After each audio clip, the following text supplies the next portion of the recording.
This video is lesson 2.2 over the binomial theorem, also Pascal's triangle, and I just wanted to kind of talk to you about basically what we're doing with Pascal's triangle. So I'm on page 7 in your packet. So what we've done already is we've looked at multiplication, right? And we've had like x plus 2 to the third power. And this is an example of me working that all the way out, okay, and getting that final answer. And we could do that, and that's fine, right? But what if we had a higher exponent? What if it was like to the 4th power, the 5th power, the 8th power, the 12th power? You know, we'd be here a long time doing that. So basically, Pascal's triangle is a way or a pattern that helps us basically develop the answer to this problem without going through all the steps of this multiplication. Okay, so I'm going to show you Pascal's triangle, and this brings us to our learning target, which is being able to apply Pascal's triangle to expand a binomial, which is basically just multiplying it out, but without multiplying it out. All right, so you know, sometimes we have, large powers, but sometimes they're even bigger. All right, so first of all, you're going to have to know how to get the triangle. All right, and it's a pattern. So you'll start off this way. Okay, so it has like a 1 at the top, and then you just keep building it down. Now for time in the video, I've kind of done some of the bottom part of it and filled it all the way in for you. But I'm going to show you how to get these numbers, and then that'll help you get these numbers. I just did this to save time. All right, so first of all, we start off with row 0, and then we kind of go down from there. All right, so row 0 is just 1, and then row 1 is 1 and 1. Now how you get the second row is you always have a 1 in the first part and the 1 at the end. You'll notice that on my chart that I have 1s all the way down the left, 1s all the way down the right. All right, but how we get this inside is by adding what's above it. So 1 plus 1 is 2. 1 plus 2 is 3. 2 plus 1 is 3. To get to this box, well, the things above it are the 1 and the 3. Well, 1 and 3 make 4. This box, 3 and 3 make 6. This box, 3 and 1 make 4. All right? And then you'll notice that there's a pattern, like it is symmetric, right? All right, well, then this box would give me 5, 10, 10, and 5. And then 6, 15, 20, 15, and 6. And I could keep going, all of these numbers, 35 and 35 make 70. 70 and 56 make 126, and so on.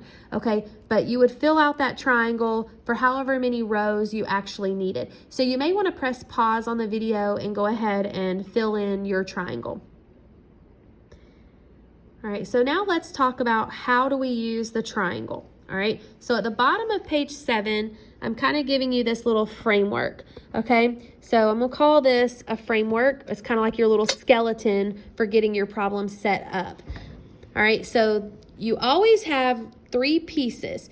The first part is your Pascal number. Then you're going to use the first term of your binomial and then the last term of your binomial. You're also going to have exponents. All right, well, since this is your variable piece of the problem, remember variables always count down when it's in standard form. It goes from largest exponent and it trickles down to the smallest. So that would be like 5, 4, 3, 2, 1, 0. Well, so that's what's going to happen here. The exponent will trickle down. It's going to count down. But then over here with the constant piece, it's going to actually count up instead. So instead of going 5, 4, 3, 2, 1, 0, it's going to count up 0, 1, 2, 3, 4, 5, or however many terms that you need. All right. Another thing that you need to understand is that whatever your exponent is, you're always going to need one more term or one more triplet. I like to call, that framework that I just showed you a triplet. So you'll need one more triplet than what you have, and that's because of the countdown. If this is a 3 and I count down, it's 3, 2, 1, 0, and that's 4 things. All right, so you always need 4 of those triplet, or 4 because it's one more. It's always one more than the exponent. So I'm going to go ahead and set up a framework with 4 triplets.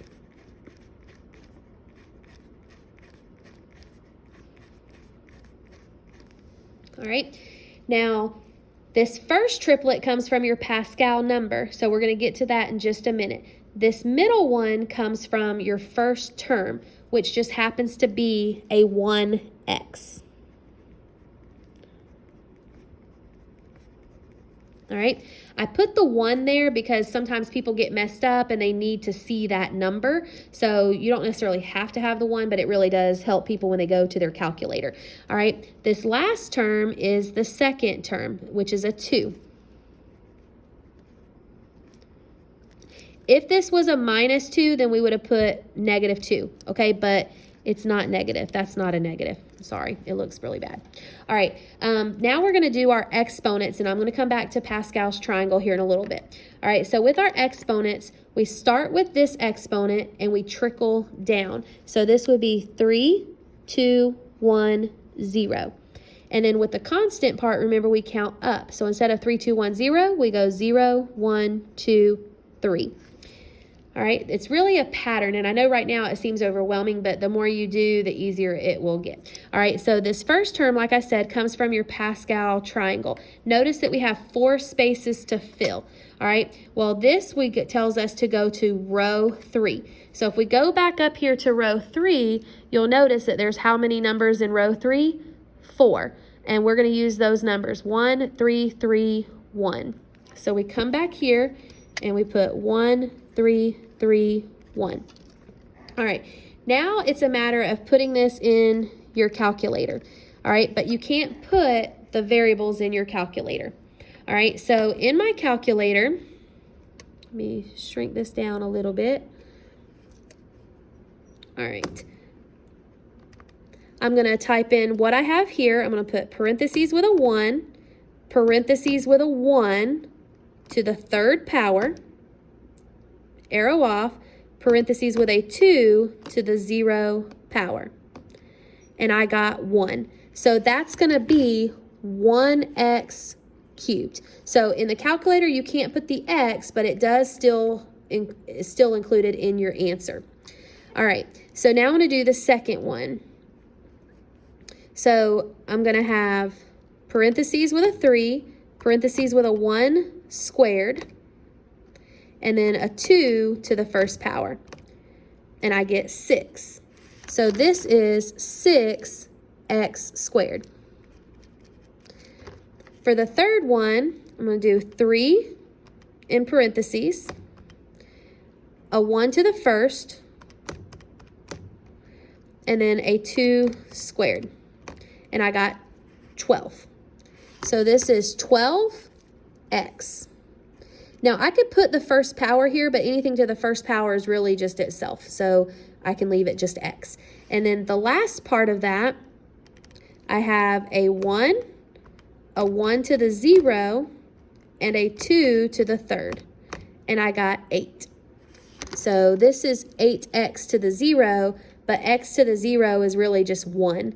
Anything to the 0 power is 1. So that's like 8 times 1. So I don't need to put x to the 0. So these are my answers. Notice they're all positive. So I just come down here and I'm like, okay, 1x cubed, the 1's not necessary, plus 6x squared, plus 12x, plus 8.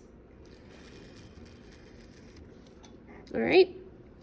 So let's look at another example, because I know right now you're probably a little bit overwhelmed. All right. So in this example, we have x plus 3 to the 5th power, all right?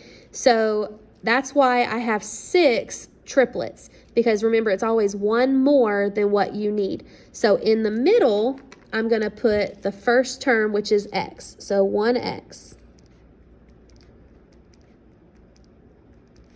In the last part, I'm putting the second term, which in this case is a 3. Now I need my exponents. So remember, exponents are going to trickle down. So we start with a 5, 4, 3, 2, 1, 0. And then here we trickle up. 0, oops, I put that in the wrong spot.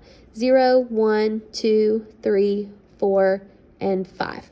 Now we need our Pascal number. All right, so I need to go to the 5th row.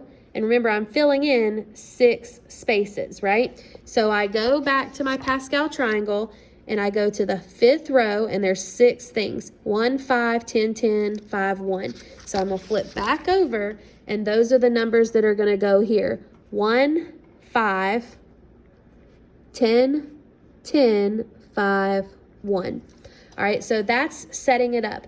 Now it's a matter of putting it in the calculator. So I'm going to have a 1 to the 5th power, and a 3 to the 0 power. And I got 1. It's not always going to work out that way, but 1x to the 5. Then I'm going to do the second one, and I would have, trying to get it where y'all can see it in the video, but I would have a 5, a 1 to the 4th power, and then a 3 to the 1st power. And I get 15. So 15x to the 4. All right. Then I have the 10 to the 1 to the 3rd power, and then a 3 squared. And I got 90. So 90x cubed. All right. So I'm going to keep doing that in my calculator off to the side so I can be a little bit quicker. But for the next one, I got 270, so x squared. For the next one, I get 405x. And for the last one, I got 243. So in standard form, I would have x to the 5th plus 15x to the 4 plus 90x cubed plus 270x squared plus 405x plus 243.